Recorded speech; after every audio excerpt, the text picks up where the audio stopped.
अयोध्या में भव्य श्री राम मंदिर निर्माण के लिए वीएचपी और संघ परिवार सभी मुख्य संगठनों को जोड़ने का काम कर रहे हैं।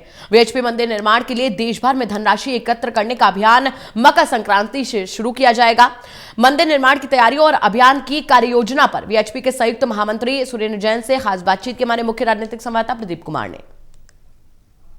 मकर संक्रांति से राम मंदिर निर्माण का कार्य और तेजी से शुरू हो जाएगा। विश्व हिंदू परिषद इस अभियान में जुटी हुई है।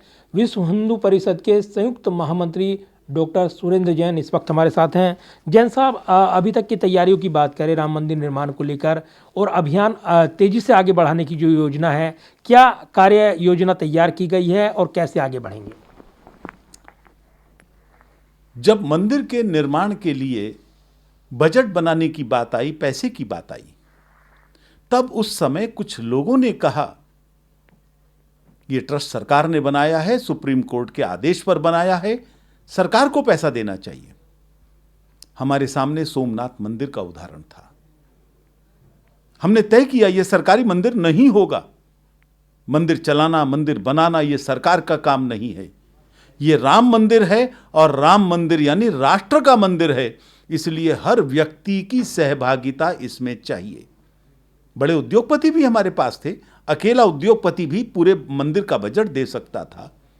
हमने कहा नहीं, जैसे गिलहरी का योगदान राम सेतु के निर्माण के लिए था, ऐसे ही गांव में रहने वाला किसान, फैक्ट्री में काम करने वाला मजदूर, स्कूल में पढ़ने वाला विद्यार्थी, इन सबका भी सहयोग होना चाहिए।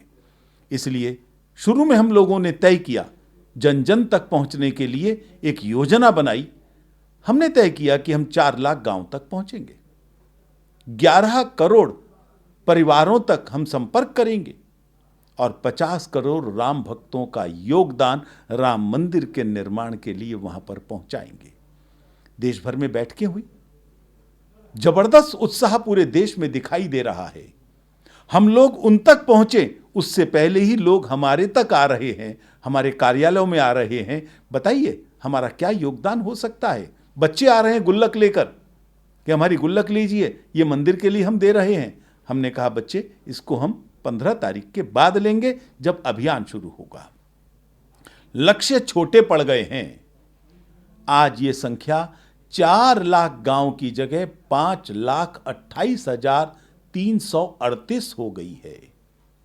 हमने जो सोचा था 11 करोड़ परिवार, आज वो संख्या भी बढ़कर 12 करोड़ 50 लाख से अधिक हो गई है और टोटल संख्या 65 करोड़ यानी हिंदुओं की आबादी के आधे से अधिक।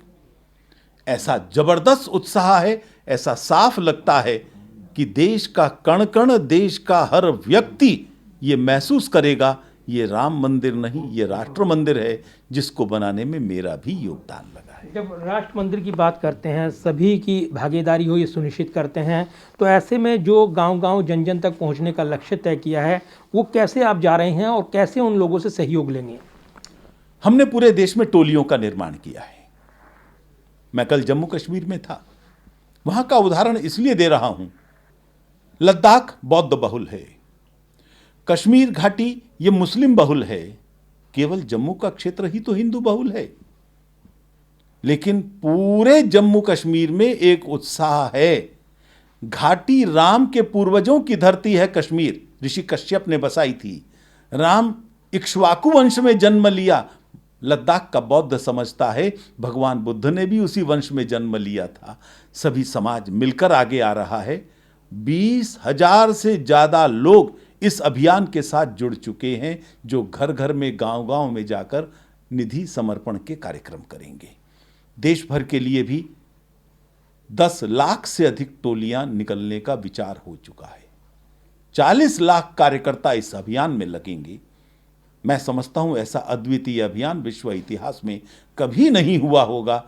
केवल भारत नहीं, संपूर्ण विश्व के वातावरण में एक जबरदस्त परिवर्तन इसके बाद आने वाला है। और हम देख रहे हैं जैसे जैसे श्री राम मंदिर का भव्य निर्माण शुरू हुआ है, वहाँ पर कुछ तकनीकी बाधाएं भी आई हैं जिसमें सहयोग लिया जा रहा है। उसमें क्या प्रगति हुई है और उस तकनीकी नज़रिए से अगर देखें तो क्या आपके पास अपडेट है? राम के कौन से काम में बाधा नहीं आई, लेकिन कौन सा काम ऐसा है जो पूरा नहीं हुआ? ये ठीक है, पिलर्स खड़ा करने का प्रयास किया गया, उसके ऊपर 700 टन का दबाव डाला गया। दबाव डालते ही वो 1-2 इंच खिसक गया क्योंकि वहां बालू रेत है। नीचे सरयू की धारा भी बहुत नीचे से कहीं से एक निकल रही है, ये भी ध्यान में आ रहा है। लेकिन संपूर्ण भारत के जो एक्सपर्ट्स हैं वो इस काम में लगे हैं, सारी टेक्नोलॉजीज लगी हैं, रास्ते निकल रहे हैं, सब बाधाएं दूर होंगी और दूर ही नहीं होंगी। हमारा जो लक्ष्य है 2024 तक उस भव्य और दिव्य मंदिर की शिखर के ऊपर भगवा पताका फहराए, वो लक्ष्य समय पर पूरा होगा।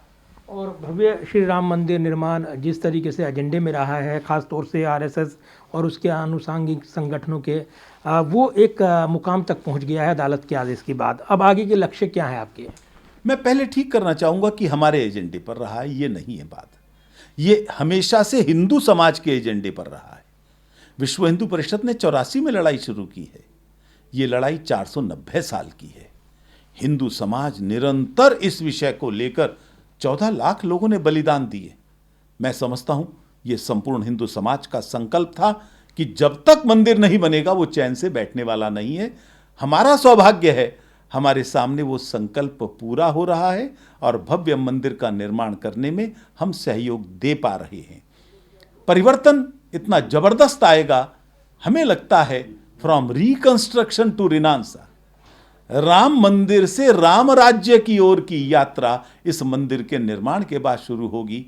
पूरा देश राममयी होगा और वर्तमान सहस्त्राब्दी, वर्तमान मिलेनियम, ये राम की सहस्त्राब्दी, इस रूप में इसकी पहचान होने वाली है। और अन्य हम देख रहे हैं, अन्य जो धार्मिक स्थल हैं उन पर भी अब निगाहें हैं और मामले अदालत में हैं। हमारी निगाहें बिल्कुल अर्जुन की तरह से केवल और केवल राम मंदिर पर हैं, क्योंकि यह भव्य मंदिर बनेगा, उसके बाद ही हम और एजेंडे पर विचार करेंगे। हाँ, समाज के कुछ लोग हैं, कोई मुकदमे के द्वारा अपना काम कर रहा है, कोई वो कर रहा है, हमारी शुभकामनाएं उनके साथ हैं, लेकिन अभी हमारा केवल और केवल भव्य राम मंदिर बनकर इतना पुराना सपना साकार हो हिंदू समाज का, उसी ओर है। धन्यवाद बात करने के लिए। ये थे सुरेंद्र जैन, जो कि विश्व हिंदू परिषद के संयुक्त महामंत्री हैं, और राम मंदिर एजेंडे को लेकर जिस तरीके से चर्चाएं रही हैं, भव्य राम मंदिर निर्माण और उसकी प्रगति को लेकर जिस तरीके से कदम आगे बढ़ाए जा रहे हैं, 15 तारीख से यानी मकर संक्रांति से ये जोर शोर से अभियान जाएगा और जन जन तक पहुंचाने का लक्ष्य विश्व हिंदू परिषद ने तय किया है। कैमरामैन सुरभीर सिंह के साथ प्रदीप कुमार, टोटल न्यूज़, दिल्ली।